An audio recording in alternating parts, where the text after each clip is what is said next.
Hello, welcome back, everyone, to the BioNexus Health podcast series. Today, this applies for everyone, all age groups, and all the patients that I see in my practice. Now, many people have appreciated the podcast that I did on biotoxin illness. It highlights the weight gain issues that come with environmental toxin exposure. It talks about the leptin receptor inflammation and damage that is caused in the brain, as well with environmental toxin exposure, and the endocrine imbalances that can, the hormonal imbalances that can result from that. And one of the most important things that I see in my practice, again, unfortunately, in all age groups, due to environmental exposure, is diabetes. So let's talk a little bit more about mold exposure, biotoxin illness, and diabetes. Welcome to the BioNexus Health podcast with Dr. Jodi A. Darshaw, who holds a PhD in integrative medicine, is board certified in integrative pediatrics, an internationally recognized pioneering clinician, and author. And now here's your host of BioNexus Health podcast, Dr. Jodi A. Darshaw. Okay, so today, I shall discuss the two different types of diabetes. What I'm going to do is I'm going to divide the podcast into three parts, and each part will be released on its own separately for better understanding. So we'll talk about type 1 diabetes, we'll talk about type 2 diabetes, and then we'll talk about prevention strategies. Now, one of the most frustrating things a practitioner can experience is seeing a patient unnecessarily develop an illness that could easily have been prevented. Now, unfortunately, I see this quite often in my practice, as many patients that come to me have been exposed to mold and do have biotoxin illness and, just unawares. And that has not been treated because they were not aware of the devastating effects. What is diabetes? Diabetes is a metabolic disease in which the body is unable to produce adequate amounts of the hormone insulin. Insulin allows sugar to move from the blood into the body cells. Therefore, insufficient insulin can cause elevated blood sugar levels. Diabetes can also be caused by what is known as insulin resistance. Now, this is a condition in which the body produces enough insulin, but insulin receptors are unable to properly utilize it. This also results in elevated blood sugar, of course. So as I mentioned earlier, there are two types of diabetes. Type 1, often called as juvenile diabetes, and type 2 diabetes, referred to as adult onset diabetes. Let's get into type 1 diabetes for the first part of this podcast. All right. So diabetes, which occurs when the pancreas fails to produce any insulin. That's type 1 diabetes. In these cases, a patient must be given insulin, or he or she can die from the complications of lack of insulin due to hyperglycemia, which means too much sugar. Type 2 diabetes can occur when the pancreas does not produce enough insulin, or when insulin receptor cells fail to bind to enough insulin. I just wanted to give, a brief overview of the type 2 diabetes, and we will get into it in the next part of the protocol. Of the podcast. I'm so used to protocol. Anyways, we eat food to provide our bodies with energy. The process starts with digestion of food into a simple sugar called as glucose. when glucose levels rise, a signal is sent to the beta cells in our pancreas to release insulin, correct? To release insulin, which allows the glucose that is circulating in the bloodstream to enter cells, initiating energy production within these cells. All right, makes sense? Now, when things are working smoothly, everything is okay, appropriate amounts of insulin is released into the bloodstream, and this brings down glucose levels. Cell machinery in our cells then creates a compound, very important compound, known as ATP, or adenosine triphosphate. Now, adenosine triphosphate is the body's energy storage molecule. But, so this happens if things go smoothly. Now, if a person has diabetes, then things don't work so smoothly, right? Now, type 1 diabetes is pancreatic failure. As noted earlier, I spoke about this a little bit earlier, that in type 1 diabetes, the pancreas fails to produce the hormone insulin. So what happens then? The food is digested, but there is no insulin available to help our cells take up this circulating glucose. Now, if untreated, type 1 diabetes can lead to severe problems, including death. Most cases of type 1 diabetes occur in children.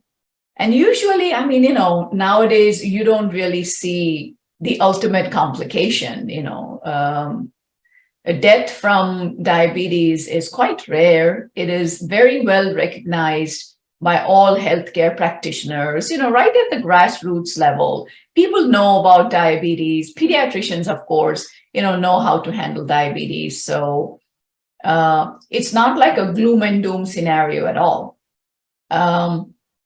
Now, type 1 mostly occurs in children, but it can occur at any age. Now, there's no clear-cut single cause of type 1 diabetes, but there are many factors known to damage the pancreatic ability to produce and secrete insulin. Type 1 diabetes is thought to be an autoimmune illness in which the body's immune system actually destroys the beta cells in the pancreas that produce insulin. This is, autoimmunity is friendly fire. Conventional medicine does not really have a definitive answer for what is causing the rapid rise of type 1 diabetes. There are some fantastic treatments available out there, of course, but I believe in root causes. In treating the root causes, of course, in identifying and treating the root causes.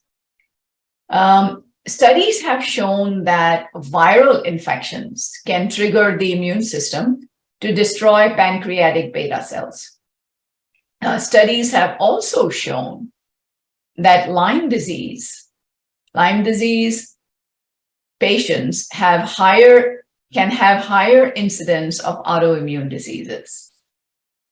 Studies have also shown that the innate immune system can get stuck on repeat and engage in friendly fire with mold exposure and biotoxin illness.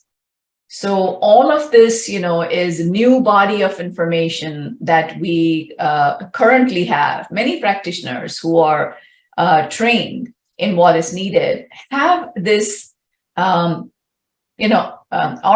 this arsenal in their tool belt, which is very helpful to help patients recover. Having another autoimmune disorder, like many patients with Lyme disease can get, can get Hashimoto's thyroid issue. Children can get PANS, PANDAS. Now, both of these, Hashimoto's, PANS, are autoimmune conditions.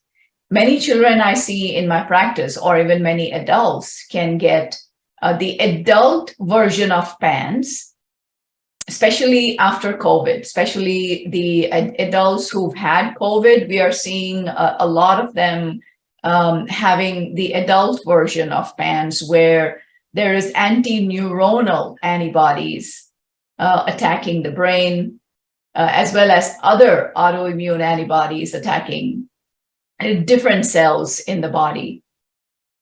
So you can have PANS, PANDAS, Hashimoto's, autism, biotoxin illness, all in the same child. One example. Okay. Now, if there is any other autoimmune disorder and you don't watch your diet, which I will be speaking of a bit later, and other factors are not controlled, then there is an increased risk of developing type 1 diabetes. There is one more theory that I like that has been reported actually for more than 25 years, is that early introduction of dairy products into a child's diet sometimes may trigger an autoimmune response that increases the risk of type 1 diabetes. We have tests, the Quadro study or the folate receptor antibody tests that are available. We have many food sensitivity tests that are available. Many children are born with mold toxins or Lyme disease. So all of these children are not only at a greater risk for autism, but they are also, and in autism, not just autism, but autism spectrum disorders, but also at a higher risk of type 1 diabetes. In Finland, researchers have studied the relationship between infant feeding patterns and the risk of type 1 diabetes. About 690 children ages like 15 and younger with type 1 diabetes were included, and the authors found the risk of the disease increased 1.5 times, 1.5 times in children who quit breastfeeding at less than 2 months of age. Scientists also found the risk of type 1 diabetes doubled in children introduced to dairy products at less than 2 months of age. All right. Now, additional analysis of the data was found that introduction of dairy products early was the most important risk factor of type 2 diabetes as well. And the duration of breastfeeding positive effect was explained by correlation to the early use of dairy products. And there was one other study that was done that found 63% higher risk of type 1 diabetes in infants exposed to cow's milk before 4 months of age. So the first study talks about before 2 months. This study talks about before 4 months.